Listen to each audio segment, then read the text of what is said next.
आकाशवाणी भोपाल से प्रस्तुत हैं प्रादेशिक समाचार।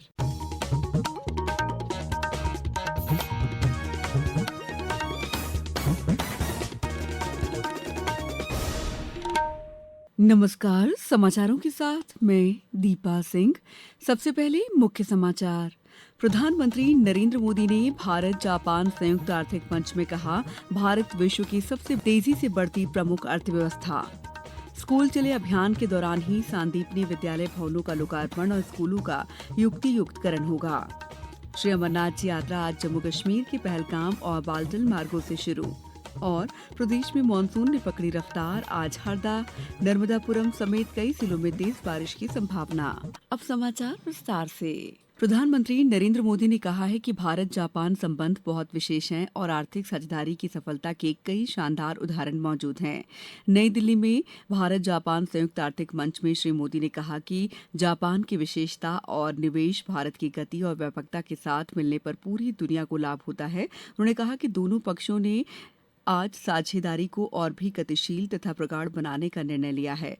प्रधानमंत्री ने कहा कि भारत और जापान ने आर्थिक सुरक्षा, आर्टिफिशियल इंटेलिजेंस, रक्षा और स्वास्थ्य जैसे कई क्षेत्रों पर समझौते किए हैं।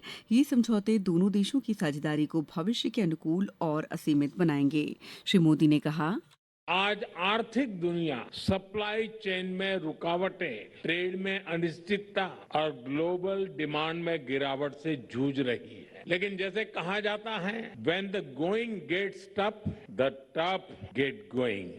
भारत विश्व की फास्टेस्ट ग्रोइंग मेजर इकोनॉमी है। पिछले फाइनेंशियल ईयर में भारत की जीडीपी ग्रोथ 7.7% रही। इतना ही नहीं, पिछले 12 वर्षों में हम भारत में काइजन फिलॉसफी यानी कंटिन्यूअस इंप्रूवमेंट अपनाते हुए अपनी इकोनॉमिक डीएनए को ट्रांसफॉर्म कर रहे हैं।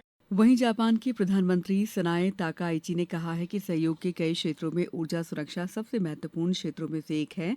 इस अवसर पर दोनों प्रधानमंत्रियों ने संयुक्त रूप से हरियाणा के खरखोदा में मारुति सुजुकी के चौथे वाहन निर्माण केंद्र का उद्घाटन किया।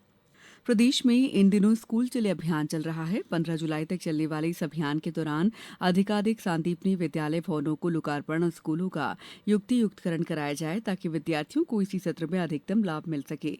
मुख्यमंत्री डॉ मोहन यादव ने कल अलग अलग विभागों की हुई समीक्षा बैठक में इस पर जोर दिया। डॉ यादव ने कहा कि सांदीपनी विद्यालय प्रदेश का सबसे बड़ा उत्कृष्ट नवाचार है। स्कूल शिक्षा विभाग इसकी राष्ट्रीय और वैश्विक स्तर पर ब्रांडिंग के लिए कार्ययोजना तैयार करे। मुख्यमंत्री डॉ मोहन यादव ने कहा है कि प्रदेश के सभी धार्मिक महत्व के तीर्थ स्थलों में धर्मशाला, सराय, अन्न क्षेत्र, प्याऊ, पेयजल टंकी, अस्पताल और अन्य सार्वजनिक उपयोग के भवन निर्माण के लिए धार्मिक और सामाजिक संस्थाओं को प्रोत्साहन दिया जाए। ये प्रोत्साहन रजिस्ट्री शुल्क में छूट, अनुदान या अन्य रियायत स्वरूप में किया जा सकता है। मुख्यमंत्री डॉ यादव कल मंत्रालय में विभिन्न प्रासंगिक विषयों पर विभागों की प्रगति और आगामी कार्ययोजना के संबंध में समीक्षा बैठक को संबोधित कर रहे थे।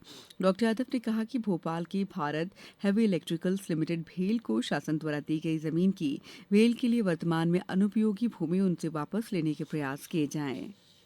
प्रदेश के 18 जिलों में नर्मदा जयंती कार्यक्रमों का आयोजन किया जाएगा। मुख्यमंत्री डॉ मोहन यादव की अध्यक्षता में नर्मदा समग्र की बैठक में अपर मुख्य सचिव ने ये जानकारी देते हुए कहा कि मां नर्मदा की भव्य आरती, नृत्य गायन, प्रदर्शनी, प्रतियोगिता और जागरूकता कार्यक्रम भी किए जाएंगे। वहीं मुख्यमंत्री डॉ यादव ने कहा कि अब नर्मदा समग्र की बैठक हर महीने होगी। मुख्यमंत्री ने नर्मदा परिक्रमा पथ पर मार्ग संकेतक लगाने के निर्देश दिए। उन्होंने ये भी घोषणा की कि अमरकंटक में जैव विविधता प्रबंधन संस्थान और नर्मदा कोष पोर्टल भी बनाया जाएगा। पंचायती राज मंत्रालय आज नई दिल्ली में राज्यों के पंचायती राज मंत्रियों की राष्ट्रीय कार्यशाला का आयोजन करेगा, जिसमें 16वें वित्त आयोग की सिफारिशों पर चर्चा की जाएगी। कार्यशाला की अध्यक्षता केंद्रीय पंचायती राज मंत्री राजीव रंजन सिंह करेंगे और केंद्रीय राज्य मंत्री प्रोफेसर एसपी सिंह बघेल भी इस अवसर पर उपस्थित रहेंगे। कार्यशाला के दौरान वित्त मंत्रालय के व्यय विभाग द्वारा जारी 16वें वित्त आयोग के ग्रामीण स्थानीय निकाय अनुदानों को लागू करने के दिशा निर्देश पर चर्चा होगी। समाचारों में वक्त है ब्रेक का। ये समाचार आप आकाशवाणी मध्य प्रदेश से सुन रहे हैं। ये समाचार बुलेटिन YouTube पर Madhya Pradesh news all India radio channel पर और Facebook साथ ही X प्लेटफॉर्म पर AIR न्यूज भोपाल पर सुने जा सकते हैं। इसके अलावा आप हमारी वेबसाइट newsonair.gov.in पर अथवा न्यूज ऑन AIR ऐप पर भी समाचार सुन सकते हैं। ब्रेक के बाद समाचारों में आपका एक बार फिर स्वागत है। श्री अमरनाथ जी यात्रा जम्मू और कश्मीर के पहलगाम और बालतल मार्गों से शुरू हो चुकी है। पूरे देश से लाखों श्रद्धालु 57 दिनों की तीर्थ यात्रा के दौरान पवित्र अमरनाथ गुफा मंदिर का दर्शन करेंगे।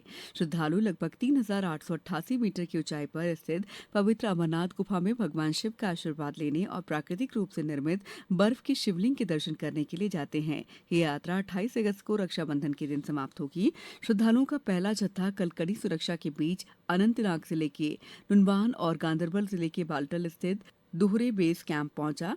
पहले जत्थे में 4,822 यात्री हैं। भारत निर्वाचन आयोग ने प्रदेश के दतिया विधानसभा क्षेत्र के उपचुनाव की घोषणा कर दी है।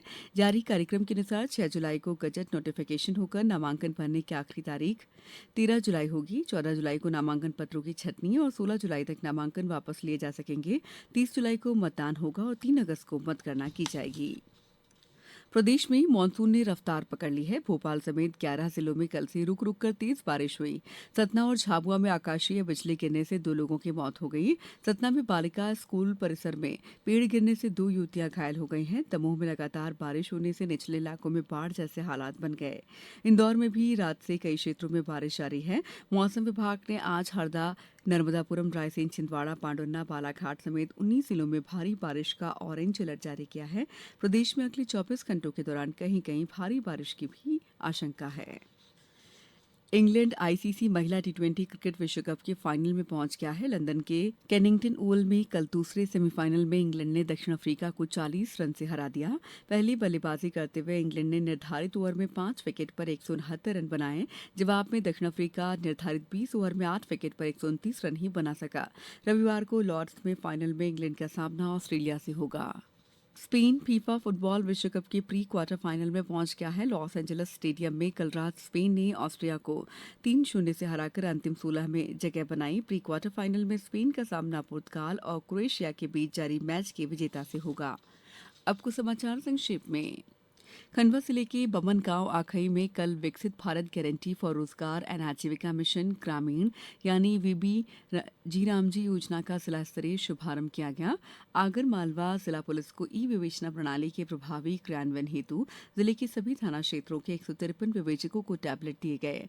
अशोकनगर जिले में सभी शासकीय विभाग और संस्थाएं अपने अपने स्तर पर नशा मुक्ति से संबंधित जागरूकता अभियान और गतिविधियां संचालित करेंगी। ये निर्देश कर कलेक्टर ने एक बैठक में दिए। भोपाल ने नगर निगम और फायर विभाग ने कल एमपी नगर स्थित 2 कोचिंग संस्थानों पर कार्रवाई की। धार जिले में तेजी से विकसित हो रहे देश के महत्वाकांक्षी पीएम मित्रा पार्क का इंदौर संभागायुक्त डॉक्टर सुदाम खाड़े ने कल दौरा किया। इंदौर संभागायुक्त डॉक्टर सुदाम खाड़े ने कल झाबुआ के विभिन्न गांवों का सघन भ्रमण कर कृषि, स्वास्थ्य और शिक्षा व्यवस्थाओं का अवलोकन भी किया। भारतीय क्रिकेट कंट्रोल बोर्ड ने श्रीलंका और भारत के बीच क्रिकेट टेस्ट श्रृंखला के मैचों का कार्यक्रम घोषित कर दिया है। ये श्रृंखला 15 से 27 जुलाई तक खेली जाएगी। इस बुलेटिन में बस इतना ही। अगला बुलेटिन दोपहर 2:10 पर। दीजिए इजाजत। नमस्कार।